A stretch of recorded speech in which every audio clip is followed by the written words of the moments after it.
예, 하나님 말씀, 오늘은 마태복음 5장 13절부터 보시겠습니다. 너희는 세상의 소금이니 소금이 만일 그 맛을 잃으면 무엇으로 짜게 하리요? 후에는 아무 쓸데없어 다만 밖에 버려져 사람에게 밟힐 뿐이니라. 너희는 세상의 빛이라. 산 위에 있는 동네가 숨겨지지 못할 것이요 사람이 등불을 켜서 말 아래에 두지 아니하고 등경 위에 두나니 이러므로 집안 모든 사람에게 비치느니라.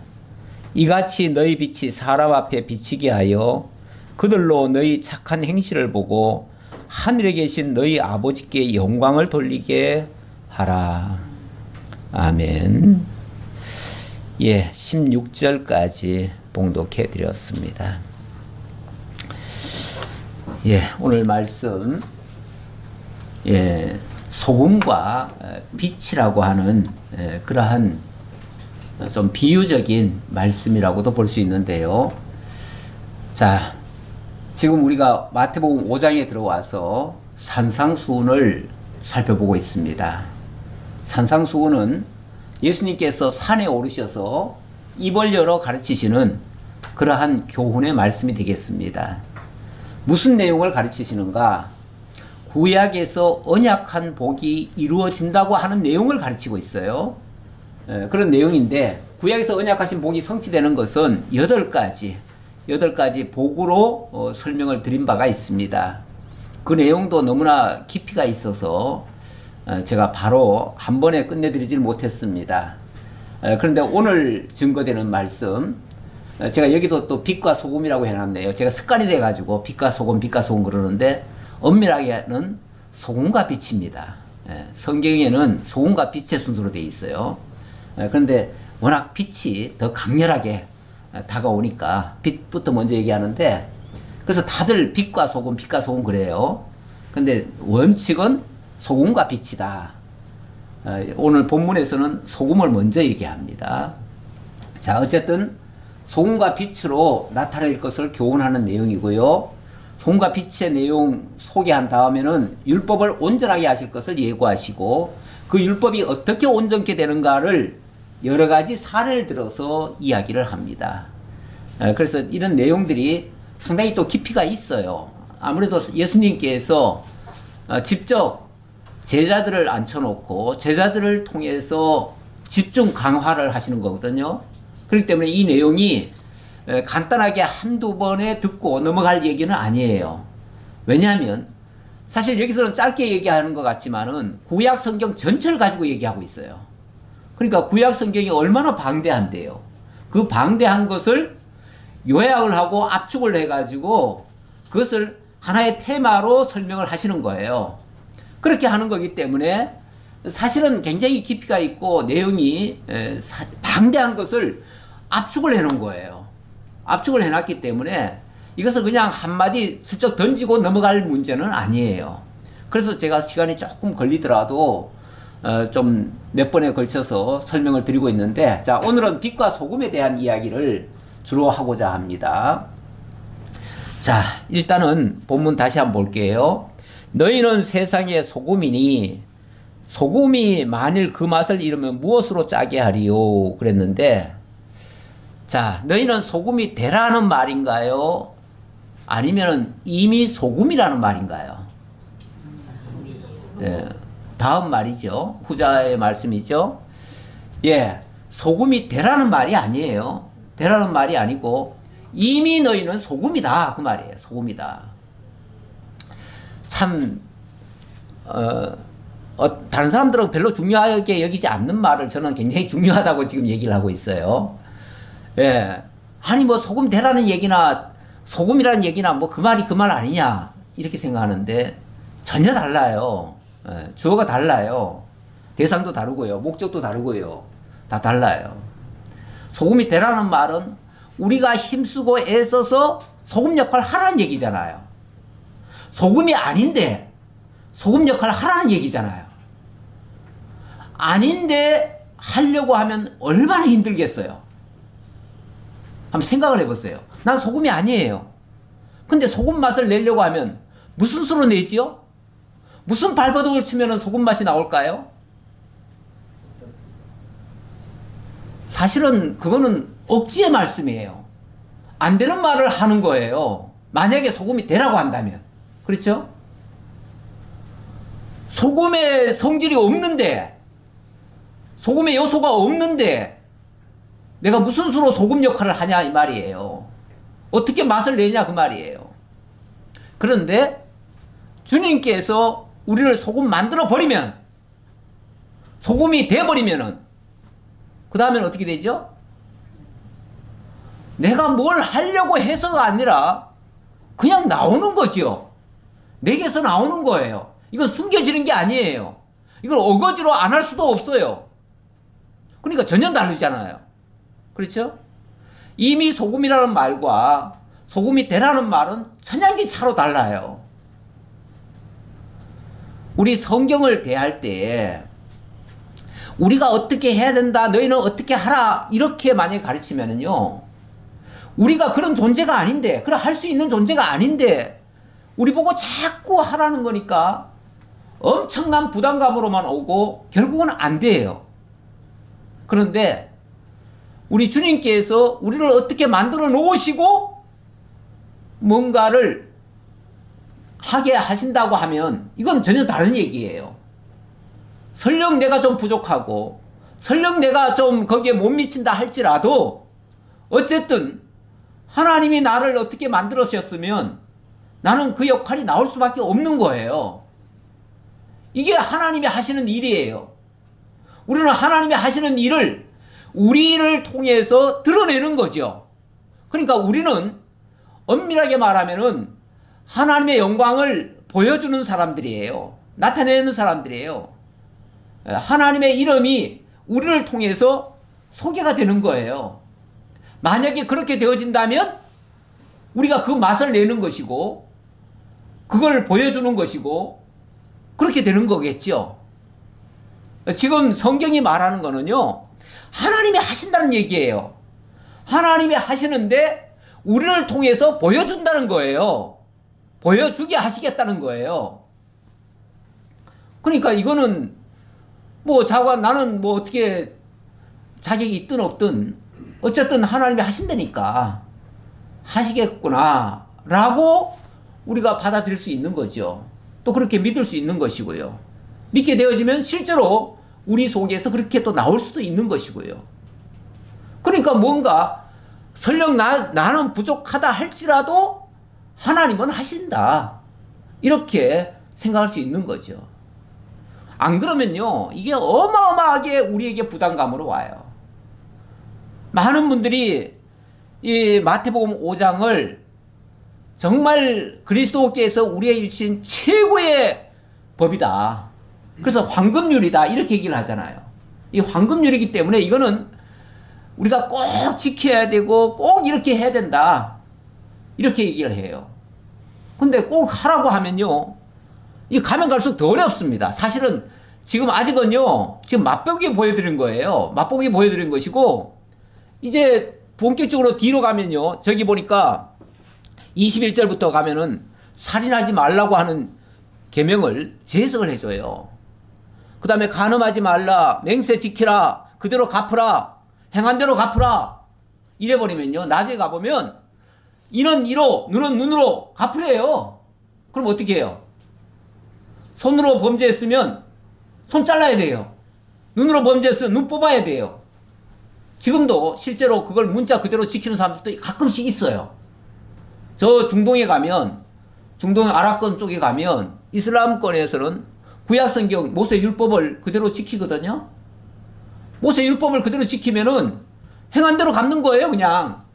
그러니까 거기는 막 손 자르고 발 자르고 눈 뽑고 그래요, 실제로. 그리고 여차하면 죽여요. 죽이라고 했으니까요. 행한 대로 갚으라고 했으니까. 그렇게 되면 사실 우리는 이게 복음이 아닌 거예요. 그건 사람 죽이는 거잖아요. 복음이라고 하는 것은 복된 소식인데 하나님의 말씀이 복된 소식으로 우리에게 다가오는 게 아니라 완전히 저주처럼 들려와요. 너무너무 무서운 이야기가 되어버려요. 하나님의 말씀을, 율법을 있는 그대로, 문자 그대로 만약에 지켜 행한다고 하면 우리 모두는 다 저주 아래 빠져요. 다 죽어야 돼요. 살자 하나도 없어요. 그러면 예수 믿고 다 망하는 거예요. 예수 믿으면 다 그대로 해야 되는데 못하니까 결국은 다 죄인 돼버리고, 죄인 돼버리면 결국은 다 죽는 거예요. 그런데 우리가 전하는 진리의 내용은 복음입니다. 복음. 그런 죄인들, 도저히 스스로는 어떻게 할 수 없는 그런 죄인들에게 하나님의 은혜로, 하나님의 능력으로 하나님이 해가신다고 하는 그런 은혜의 말씀인 거예요. 그래서 성경은 반드시 복음으로 해석을 해야 돼요. 복음으로 해석이 돼야 되고, 복음으로 해석을 하려면 그것이 예수 그리스도께서 하신다라고 이해를 하셔야 돼요. 예수 그리스도께서 하시지 않으면은, 우리 보고 만약에 하라고 한다면은 도저히 안 되는 거예요. 예, 그래서 자, 이것도 소금과 빛이 되라가 아니라 너희는 이미 소금이다, 소금이다라고 했고, 그 소금을 두고 하나님께서는 이미 우리에게 언약하신 바가 있습니다. 그 언약하신 것을 이루어 가신다고 하는 그런 내용으로 이해를 하셔야 되는데, 그래서 구약 율법서에 보면, 이제 여기 레위기를 가져왔는데요. 레위기에 보면 하나님 앞에 제사를 드릴 때에 반드시 첨가해야 되는 게 있어요. 첨가해야 되는 게 바로 소금입니다. 소금. 그래서 2장 11절을 제가 하나 가져왔는데요. 너희가 여호와께 드리는 모든 소제물에는 누룩을 넣지 말지니 너희가 누룩이나 꿀을 여호와께 화제로 드려 사르지 못할지니라. 자, 누룩은 절대로 넣지 말아라 그랬죠? 누룩은 넣지 말고 그 대신 넣을 게 있어요. 대신 넣을 게 있어요. 자, 대신 넣을 건 뭐냐면 내 모든 소제물에 소금을 치라. 앞에는 내 모든 소제물에는 누룩을 넣지 말아라 했는데, 누룩은 넣지 말고 소금은 치라는 거예요. 소금은 치라. 내 하나님의 언약의 소금을 내 소재에서 빼지 못할지니 내 모든 예물에 소금을 드릴지니라. 자, 이 소금을 그냥 소금이라고 하지 않고요, 하나님의 언약의 소금 이렇게 얘기를 하나요? 소금이 그냥 소금이 아니에요. 하나님의 언약의 소금인 거지요. 하나님이 우리를 향해서 뭔가를 언약하기 위해 소금을 주신다 그 말이에요. 그걸 기억하려면은 소금을 반드시 소제물 속에 넣어라. 일단은 앞에 누룩과 좀 대비가 되죠. 누룩과 대비가 됩니다. 누룩이라고 하는 건 뭐죠? 누룩이라고 하는 건 일단은 그게 들어가면은 모든 걸 다 변질시켜 버리잖아요. 상하기도 하고 다 망가뜨리는 거예요. 망가뜨리는 건데, 소금이라고 하는 건 또 어떻죠? 그 정반대입니다. 소금이 들어가면요 변질 않아요. 그렇죠? 생선을 잡았는데 생선이 잠시 후면은 다 부패합니다. 부패하기 시작하는데 소금을 쳐버리면요 이게 오래 놔둬도 부패가 안 돼요. 저의 고향 쪽은요 아주 첩첩산중입니다. 그래서 바다를 구경을 못 해봤어요. 그런데 유일하게 거기서 바닷고기를 먹는 것은요 고등어를 먹습니다. 그 고등어가 바로 소금에 절여가지고 이렇게 해놓은 거예요. 그래서 우리 고향 쪽에 지금도 그 소금에 절인 고등어 구이, 그게 유명한 특산물이 돼버렸어요. 근데 거기는 어쩔 수 없이 소금을 절이지 않으면은 변해버리니까 먹을 수가 없어요. 유일하게 소금에 절인 그 고기를 먹는데, 자관 소금이라고 하는 건 이렇게 변함이 없다. 이 변함이 없게 되는 거.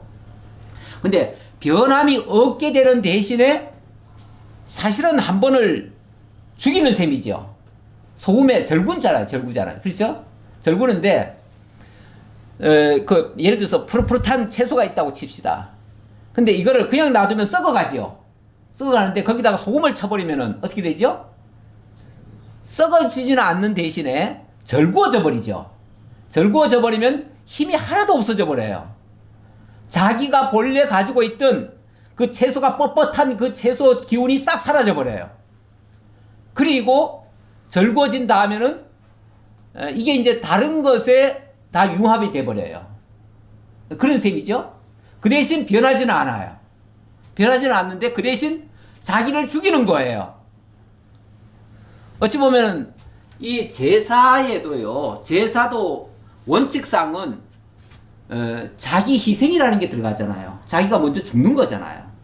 죽고 자기는 사라지고 그리고 그걸 통해서 하시고자 하시는 그분의 뜻만 남아요. 그렇게 하는데 사용되는 것이 소금이에요. 그래서 이 소금이 주로 많이 소개가 된 내용이 구약에 보니까 두 군데가 있더라고요. 제가 한번 이걸 비교적으로 찾아봤어요. 찾아봤더니 하나는 제사장에게 하나님이 이 소금 언약을 주셔요. 그리고 또 다윗에게도 이 소금 언약을 주셔요. 근데 제사장에게는 제사장이 뭐 하는 일입니까? 인간의 죄, 그러니까 인간의 죄를 다 죽이는 일을 하고 하나님의 의를 드러내는 일을 해요. 그렇죠? 원래 제사라고 하는 일이 죄에 대해서는 죽고 의에 대해서는 살게 하는 거거든요. 그러니까 이 역할을 하는 자가 제사장인데 제사장에 이 소금 언약을 주시더라 그 말이에요. 제가 민수기 18장 19절을 제가 한번 찾아봤는데요. 여러분들 다 같이 찾았으면 좋겠어요. 같이 찾았으면 좋겠는데 일단은 찾으시면서 저는 읽을게요. 시간 좀 줄이기 위해서. 이스라엘 자손이 여호와께 거제로 드리는 모든 성물은 내가 영구한 몫의 음식으로 너와 내 자녀에게 주노니 이는 여호와 앞에 너와 내 후손에게 영원한 소금 언약이니라. 물론 요거는 제사장에게 제사장의 음식으로 이걸 주겠다 하면서 그걸 소금 언약으로 말씀하셨어요. 쉽게 말하면 제사장에게는 이렇게 얘기를 합니다. 그 다음 말은 뭐라고 되어 있냐면은 너는 기업이 없다. 너에게 일체 기업 안 주겠다. 다만 내가 너의 기업이 되어주겠다. 이렇게 말씀하셔요. 그러니까 세상적으로는 받는 게 아무것도 없어요. 근데 하나님이 기업이 되어주셔서 하나님이 직접 모든 걸 갚아주시겠대요. 그러니까 이게 하나님이 그 제사장에게 주신 약속이에요. 이 약속인데 이걸 소금 언약이라고 얘기를 해요. 소금 언약이란 말은 절대 변치 않아야 할 그런 언약이라는 거죠. 그렇죠? 여기서는 그 음식에 대한 이야기를 했지만 실제로는 음식만 얘기하는 건 아니에요. 내가 너 먹거리 책임질게 이것만 얘기한 게 아니다 그 말이에요. 말라기 2장 4절 거기도 찾을 수 있으면 여러분이 찾아보세요. 말라기 2장 4절 이하에 제가 한번 읽어보겠습니다.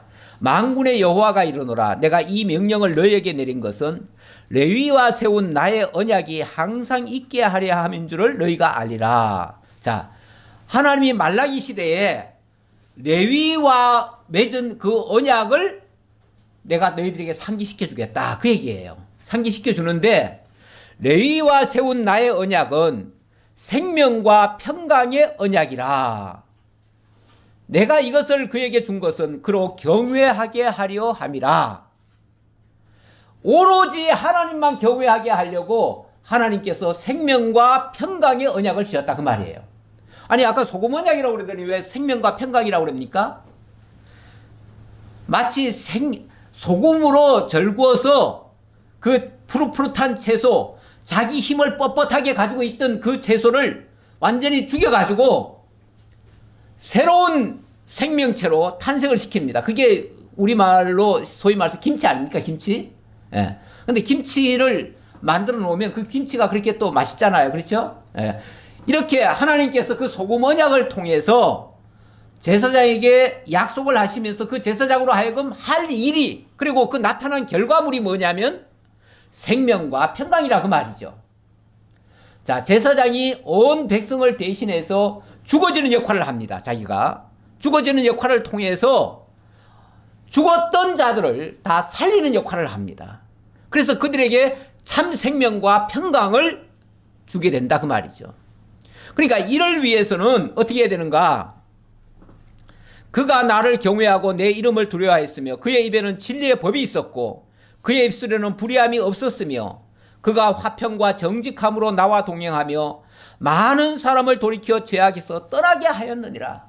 이게 제사장이 온전히 그 역할, 자기가 맡은 사명을 직시하고 그 수행했을 때 나타나는 현상이다 그 말이죠. 그 결과물이 이렇다는 거죠. 그의 입에는 진리의 말씀이 있다. 그리고 그의 진리의 법이 있고 그의 입술에는 불의함이 없었다. 오직 하나님의 말씀만 증거했으니까 불의함이 없겠죠, 당연히. 그게 이제 원칙적으로 했을 때 얘기입니다. 그리고 그가 화평함과 정직함으로 하나님과 동행하도록 만든다 그 말이에요. 이 제사장이 하는 역할은 하나님과 인간 사이에 가로막혔던 죄의 담을 헐고 하나님과 화목하게 하고 하나님과 동행하게 만드는 일이에요. 거기에 평강과 화평이 정직함이 이루어지는 거예요. 그리고 죄의 요소는 사라지고요. 그리고 하나님의 의의 요소가 드러나는 거예요. 이게 한마디로 말하면 의의 언약이에요. 의의 언약인 거예요. 소금 언약이 결국은 하나님이 우리를 의롭게 하시겠다고 하는 그 언약인데 소금을 두고 하기 때문에 소금 언약이라고도 얘기를 했고 결과는 화평이기 때문에 화평의 언약, 또 생명과 평강의 언약이라고도 얘기할 수 있다. 그 결과는 생명으로 나타나니까. 그리고 의롭게도 되니까 의의 언약이라고도 얘기할 수 있다. 여러 가지 이름으로 불려지는데 어쨌든 소금을 두고 한 언약이기 때문에 소금 언약이라고 말했다. 그 말이고요. 그 다음 역대하 13장 3절 이하에 나오는 말씀을 제가 한번 또 봉독하겠습니다. 아비야는 싸움에 용감한 군사 40만 명을 택하여 싸움을 준비하였고 여로보암은 큰 용사 80만 명을 택하여 그와 대진한지라. 이스라엘이 남북으로 나뉘었습니다. 나뉘고 나서 남쪽 유다의 40만 군대와 북쪽 여로보암의 80만 군대가 정면 대결 싸움이 벌어졌습니다. 아니 북이스라엘은 10지파 반이고요. 남쪽 유다는 1지파 반이에요. 객관적으로 보면 누가 유리합니까? 북이스라엘이 유리하죠. 80만 대군인데 그냥 한 명씩 그냥 싸워도 40만 명이 더 남는데 당연히 북쪽이 유리하지요. 그런데 어쨌든 전쟁은 벌어졌어요. 벌어졌으니까 싸우긴 싸워야 돼요. 싸우는데 그때 이 아비야가 뭐라고 얘기를 하냐면 에브라임 산중 스마라임 산에 위에 서서 이르되 여로보암과 이스라엘 무리들아 다 들으라. 북쪽을 향해서 선을 하는 거예요. 뭐라고 얘기를 하냐면 이스라엘 하나님 여호와께서 소금 언약으로 이스라엘 나라를 영원히 다윗과 그의 자손에게 주신 것을 너희가 알 것이 아니냐. 그것도 모르고 너희들 우리한테 지금 덤비러 왔느냐 그 얘기죠. 하나님이 이 나라를 다윗과 소금 언약을 맺었다. 소금 언약을 맺었으면 영원히 변치 않을 언약이라는 얘기잖아요. 다윗과 그의 후손에게 영원토록 이 나라를 주겠다고 했는데 너희가 건드린다면 너희가 우리를 대적한다면 하나님이 가만히 있겠느냐 그 말이죠. 너희는 그냥 너희들끼리 모인 10지파가 모였기는 했지만 너희들 힘을 뭉친 것이고 우리는 하나님이 함께하는 자들이야. 이렇게 지금 선포하는 말이에요. 싸움이 어떻게 됐을까요? 어떻게 됐을 것 같아요? 당연히 남쪽 유다가 이겼습니다. 어떻게 이겼냐면 북쪽의 군대 50만을 물리칩니다. 아니 자기네 군대가 40만인데 50만을 물리쳐요. 80만 중에 30만 빼고 50만을 다 물리쳐요.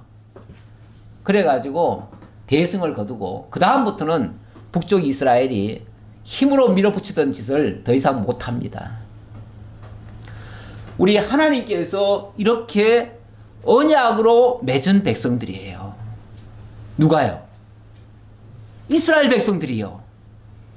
그리고 예수님이 이 말씀을 하실 때 너희는 소금이다 하는 말은 너희는 하나님과 소금 언약으로 맺어진 자들이야.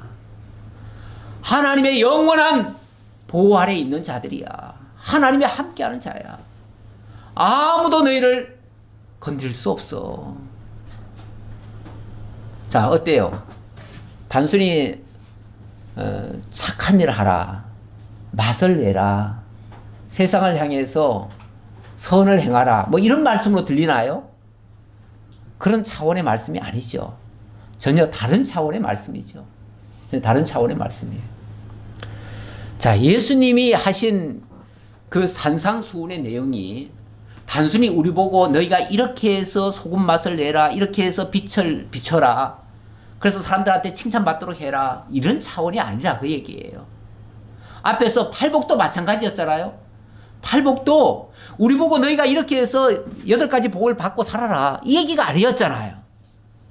이미 우리는 그 복에 참여한 자들이고 그 복을 받았다고 하는 증거가 뭐냐면 애통하는 것이고 심령이 가난한 것이고 의를 위하여 핍박을 받는 것이고 그런 것이 정말 하나님께로부터 복받은 증거다, 이렇게 얘기한 거잖아요. 네. 그러니까 우리가 정말 하나님께 복받았다고 하는 사실을 다시 한번 인식시키고, 그리고 무엇보다도 이 소금과 빛이라고 하는 이 개념 자체가 우리가 뭘 어떻게 하는 존재가 아니라 하나님이 그 언약에 의해서 우리를 이끌어 가신다라는 증거의 말씀이에요. 자, 본문 다시 한번 읽겠습니다. 13절. 너희는 세상의 소금이니 소금이 만일 그 맛을 잃으면 무엇으로 짜게 하리요? 후에는 아무 쓸데없어 다만 밖에 버려져 사람에게 밝힐 뿐이니라. 그런데 자, 여기서 한번 질문을 해보겠습니다. 소금이 맛을 잃을 수가 있습니까? 소금의 맛이 잃어져요? 어떻게 하면 맛이 잃어지죠? 네. 소금이, 물론 소금을 없애면 맛이 없어지겠지만 소금이 있는 동안은 소금의 맛이 나는 거예요. 소금은 없어지는 게 아니에요. 소금 자체가 불변을 가리켜요. 불변. 네. 일단 맛을 내고요. 소금이라고 하는 특징을 가만히 보면 맛을 내고요. 또 자기를 죽이고요. 예, 그렇죠? 예, 그러니까 자기를 죽인다는 말은 어떤 뻣뻣한 존재를 아까 채소를 절이듯이 그렇게 죽이는 역할을 하고요. 예, 그 다음에 가장 큰 특징은 불변이에요. 불변. 소금은 변하지 않아요. 어떤 상황에도 그 맛을 잃지 않아요. 그런데 소금 맛을 잃었기 때문에 우리가 세상에게 짓밟힌다. 그런 차원으로 이해하지 마시라 라는 이야기입니다. 그러면은 이 말은 도대체 무슨 뜻으로 한 말일까? 소금이 쉽게 말하면은 채소를 절구려고 합니다. 그런데 안 절거져요. 채소가 안 절거지려고 발버둥을 쳐요. 예, 우리 주님이 이 땅에 당신이 진짜 소금으로 오신 겁니다. 또 빛으로 오신 겁니다. 이 세상에 정말 죄악된 세상 속에 정말 빛으로 맛으로 그들에게 영향을 끼치려고 해요. 근데 그들이 거부를 합니다. 안 받습니다. 그리고 오히려 그 소금을 치려고 하는 그 존재를 죽여버려요. 제거를 해버려요. 그리고 짓밟아버려요. 사실은 이렇게 될 것을 가리키는 말씀이에요. 그 요한복음 1장에 보면은 참빛이 이 세상에 왔다 그럽니다. 왔는데 세상이 어둡다 보니까 어두움 속에 있는 자들이, 물론 일반 빛이라면 받겠지요. 근데 이 참빛이라고 하는 그 빛은 아니잖아요. 어쩌면 생명의 빛이잖아요. 생명의 빛이고, 여기 소금도 생명의 소금인 거예요. 쉽게 말하면 생명의 맛인 거예요. 그런데 이걸 모르는 거예요. 모르니까 그 어두움 속에 있는 자들이 이 빛을 받아들이질 않아요. 그리고 그 빛을 오히려 거부를 하고 대적을 하고 죽이려 하지요. 그래서 결국은 예수를 십자가에 못 박아 죽이는 데까지 나갑니다. 그래서 그 어두움에 있는 것들이 죄악에 쩔어버린 그런 존재들이 이 소금을 받질 않는다. 이제 그런 의미로 이해를 하시는 것이 오히려 본문의 정확한 의미라고 볼 수 있습니다. 그렇게 하고 제가 한 가지만 더 마가복음 9장 47절 한 군데만 더 찾아볼게요. 마가복음 9장 47절에 보면 이런 말씀이 있습니다. 만일 내 눈이 너를 범죄하게 하거든 빼버리라. 한 눈으로 하나님의 나라에 들어가는 것이 두 눈을 가지고 지옥에 던져지는 것보다 나으니라. 자, 이거는 사실은 율법에 있는 말씀이에요. 율법의 원리가 이렇습니다. 행한 대로 갚으라예요. 그러니까 눈이 범죄하면 뭐 해야 돼요? 눈 빼버리라는 거예요. 그게 율법이 원래 가르침이에요. 왜냐하면 그걸 안 빼버리면, 다시 말하면 그 죄의 요소를 제거하지 않으면, 누룩을 제거하지 않으면 그 하나님께 상달이 안 될 것이고, 그렇게 되어지면 결국은 지옥불에 떨어지게 될 것이고, 지옥불에 떨어지면 48절 거기에서는 구더기도 죽지 않고 불도 꺼지지 아니하느니라. 지옥을 이렇게 형용화했습니다. 자, 지옥이라고 하는 곳은 구더기도 죽지 않고 불도 꺼지지 않는 곳이다. 완전히 불구덩이인데 불이 꺼지질 않아요. 거기에 구더기가 던져지는데 구더기가 죽지도 않아요. 죽지도 않으면서 그 속에 있으려면 얼마나 고통이겠습니까? 영영토록 고통을 받게 된다 그 말이죠. 사람마다 불로서 소금치듯 함을 받으리라. 근데 거기는 또 그 지옥불에 떨어진 사람들마다 소금치듯 하리라. 여러분 저 시골에 사신 분들은 보았을 텐데요. 미꾸라지를 잡으면은 미꾸라지에다가 소금을 좀 뿌립니다. 그럼 어떻게 되죠? 미쳐갈 때예요. 그렇게 요동을 치는 모습이 마치 뭐와 같다고요? 지옥불에 들어간 자들의 모습이다 그 말이죠. 소금을 치듯이, 소금 치면은 얼마나 따갑습니까? 사실 우리 상처난 데다가 소금 뿌리면은 이건 뭐 말할 수 없이 쓰리고 아프잖아요. 막 방방 뜨지요. 그런 모습, 그게 이제 지옥의 모습이라는 거죠. 그런데 50절에 소금은 좋은 것이로되 만일 소금이 그 맛을 잃으면 무엇으로 이를 짜게 하리요? 소금은 좋은 것이다. 좋은 것인데 어떤 자에게는 그 소금이 엄청나게 고통을 안겨다 줄 거 아니에요. 그렇죠? 왜? 그 아까 소금으로 치듯 하면은 얼마나 정말 발광을 하겠어요. 그렇게 될 수도 있잖아요. 소금이라고 하는 건 너무 좋은 건데 그 너무 좋은 것이 어떤 자들에게는 너무나 고통으로 다가올 수 있다. 그게 이제 지옥의 모습이에요. 모습인데, 그러니까 너희 속에 소금을 두고 서로 화목하라. 마지막 결론의 말씀은 이 얘기입니다. 소금을 두고 화목하라. 결국 하나님과의 화목이 이루어져야 된다 그 얘기고, 그 화목은 소금으로 이루어진다 그랬는데, 그 소금이라고 하는 것은 이 소금 언약을 두고 하는 말입니다.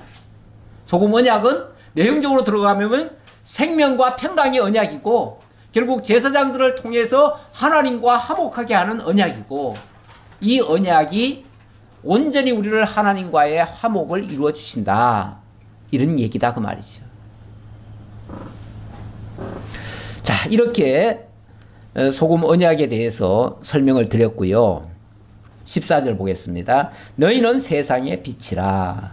산 위에 있는 동네가 숨겨지지 못할 것이요.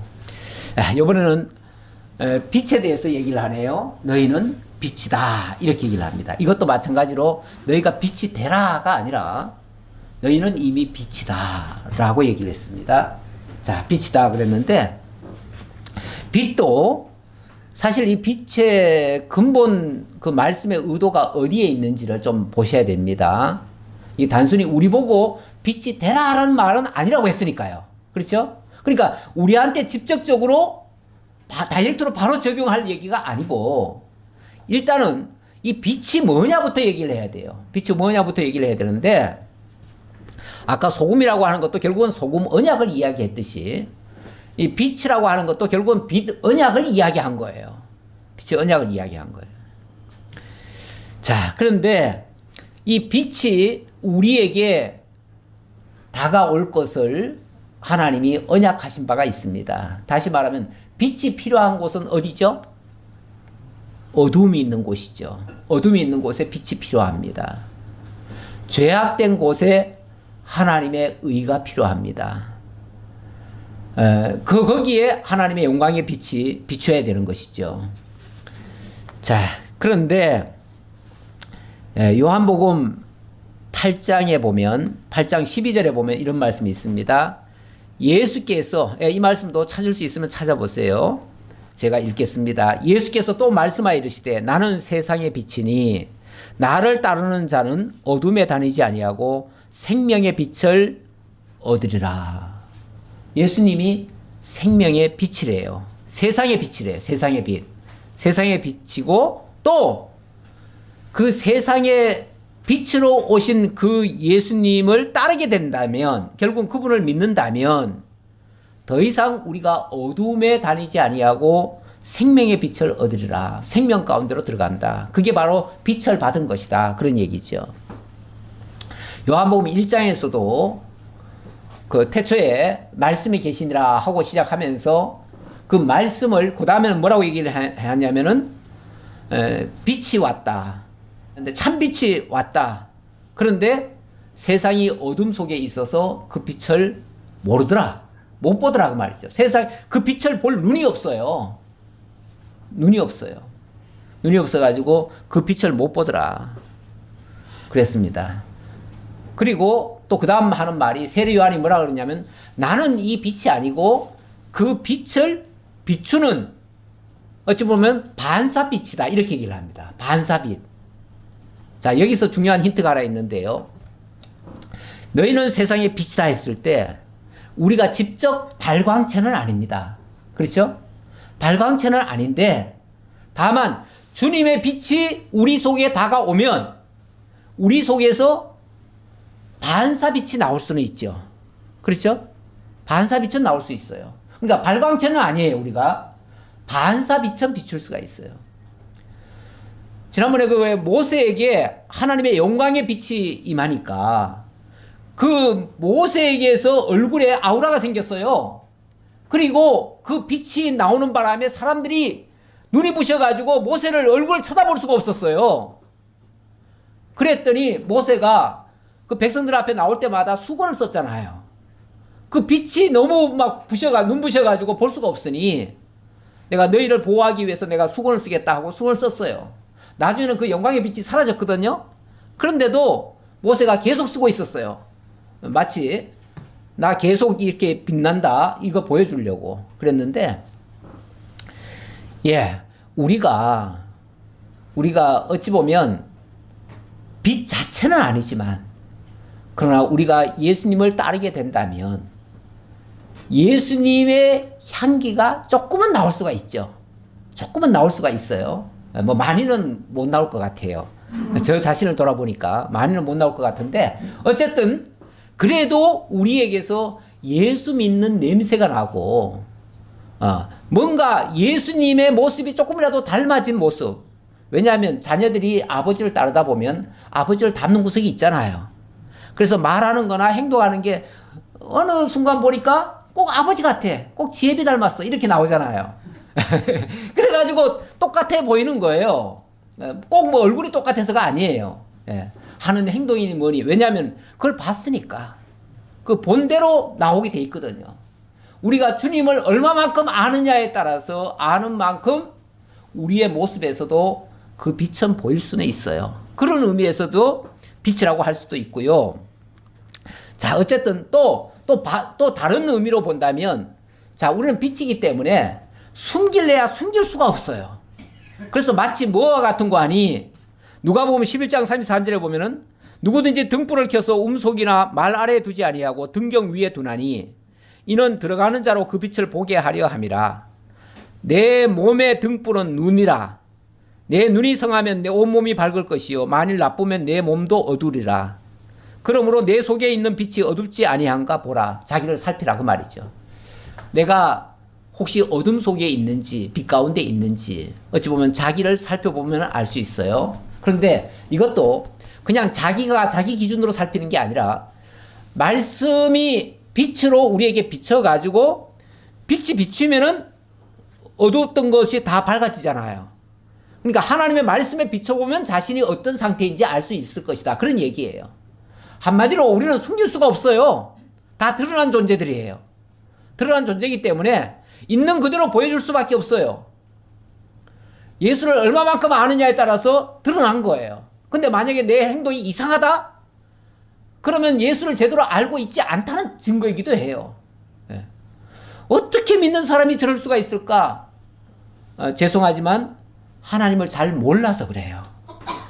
잘 몰라서 그러니까 그 사람을 비난하기 전에 하나님을 더 알려줘야 돼요.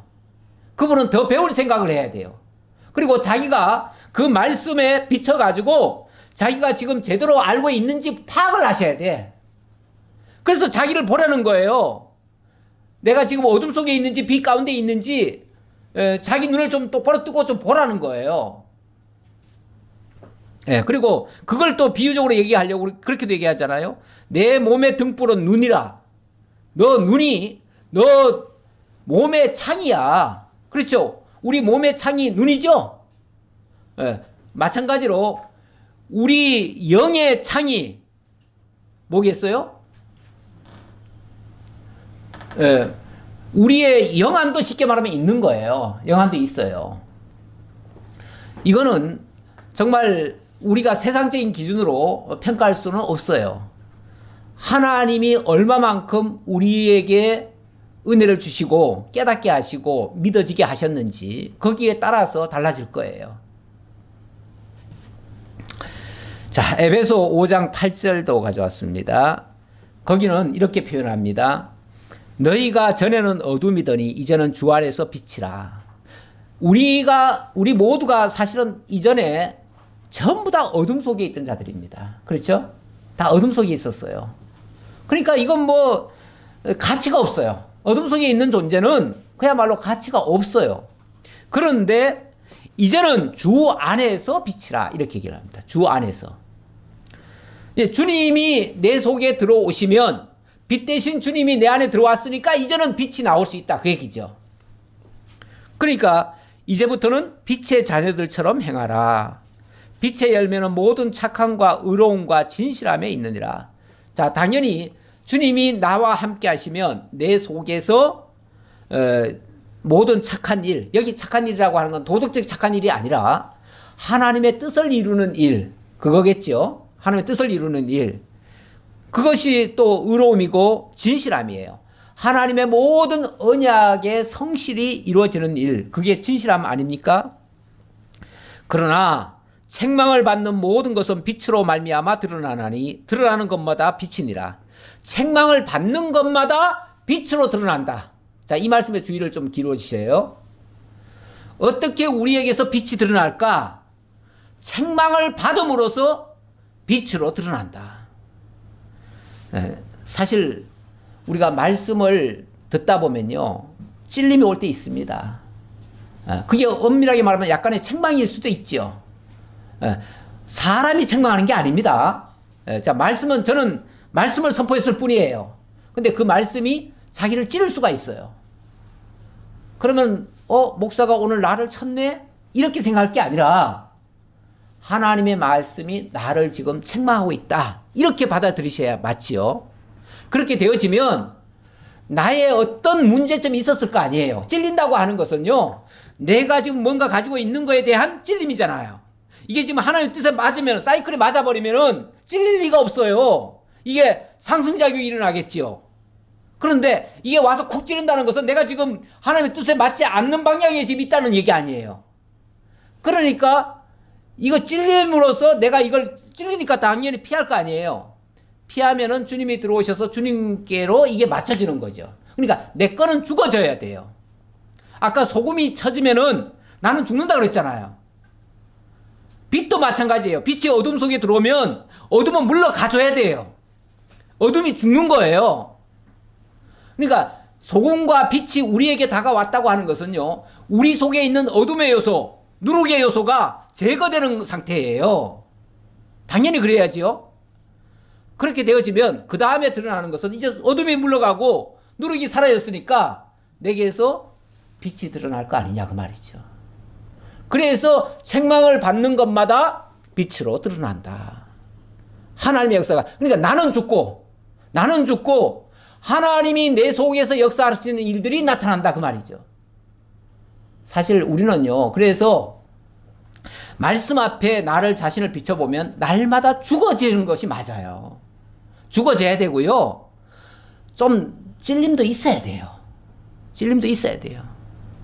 아니 하나님이 우리 찔리라고 주시는 말씀이지, 너 잘한다 우리 있는 거 그냥 막 다 막 부추겨 주는 일일까요? 우리 기본 가지고 있는 게 어찌 보면 죄의 요소들인데 그거 그냥 계속 상승시켜 주려고 하시겠어요? 그럴 일은 만무하잖아요. 그렇죠? 자, 그래서 그러므로 이르시기를 잠자는 자여 깨어서 죽은 자들 가운데서 일어나라. 자, 빛이 들어오니까 죽어있던 어둠 속에 있던 자들이 일어나야지요. 일어나라. 그리스도께서 너에게 비추이시리라 하셨느니라. 그리스도가 참빛으로 우리에게 비추니까 잠자는 자들이여 일어나라. 우리가 다 일어나야 된다는 얘기예요. 자, 데살로니가전서 5장 5절도 좀 가져왔습니다. 여기는 이런 말씀이 있어요. 너희는 다 빛의 아들이요 낮의 아들이라. 자, 이렇게 돼서 그리스도께서 내 속에 들어와 계시면 이제는 우리가 빛의 아들이 되고 낮의 아들이 되어진다. 우리가 밤이나 어둠에 속하지 아니하나니 그러므로 우리는 다른 이들과 같이 자지 말고 오직 깨어 정신을 차릴지라. 잔다고 하는 것은요, 죄악에 시달리면서도 그런 줄도 모르고 마귀가 자기를 속이는데도 거기서도 깨어나지는 못하고 있는 상태, 그걸 잔다고 얘기를 해요. 잔다. 우리가 교회를 다녀도 잠을 잘 수가 있어요. 죄는 발견이 안 되어지고 자기가 잘하는 줄만 알아. 항상 잘하는 줄 알아요. 나는 의롭다고 생각해. 나는 다 됐다고 생각해. 이 사람은 잠자고 있는 거예요. 말씀이 와서 자기를 안 깨워요. 안 깨워. 잘한다 그래요. 오히려 잘 자라 더 잘 자라 그래요. 이러면 이 사람은 깨어날 이유가 없잖아요. 나 잘하고 있는데 뭘 바꿔요? 고치기는 뭘 고쳐? 이렇게 되면 잠자는 거예요. 그런데 주님께서 우리에게 빛을 비춤으로 우리를 깨우라는 거예요. 깨우신다는 거예요. 그러면서 너희는 낮의 아들이라. 우리가 밤이나 어둠에 속하지 아니하나니 그러므로 우리는 다른 이들과 같이 자지 말고 오직 깨어 정신을 차릴지라. 정신 바짝 차려봐야 된다는 거죠. 자는 자들은 밤에 자고 취하는 자들은 밤에 취하되 우리는 낮에 속하였으니 정신을 차리고 믿음과 사랑과 호신경을 붙이고 구원의 소망의 투구를 쓰자. 자, 낮에 속해서 깨어있다는 것이 무슨 의미인가를 설명하는데, 깨어있다는 것은 바로 믿음과 사랑의 호심경. 그러니까 호심경이라고 하는 거는 여기에 이마에 붙이는 거예요. 붙이는 건데 우리의 겉모습이 사랑으로 뒤덮여야 된다. 그 얘기예요. 예. 그러니까 우리 속사람은 믿음으로 강건하고요. 우리 겉은 사랑으로 나타나야 된다. 그 말이죠. 그렇게 하면서 소망의 투구를 쓰자. 어떤 선한 목적, 하나님의 뜻이 이루어지는 것에 대한 소망을 가지고 확실히 우리가 구원받았다고 하는 그 구원의 투구를 쓰고, 그리고 겉으로는 사랑을 베풀고 속으로는 믿음을 강건하게 하고, 이것이 깨어있는 자의 모습이다. 이런 자의 모습이 빛과 소금의 모습이에요.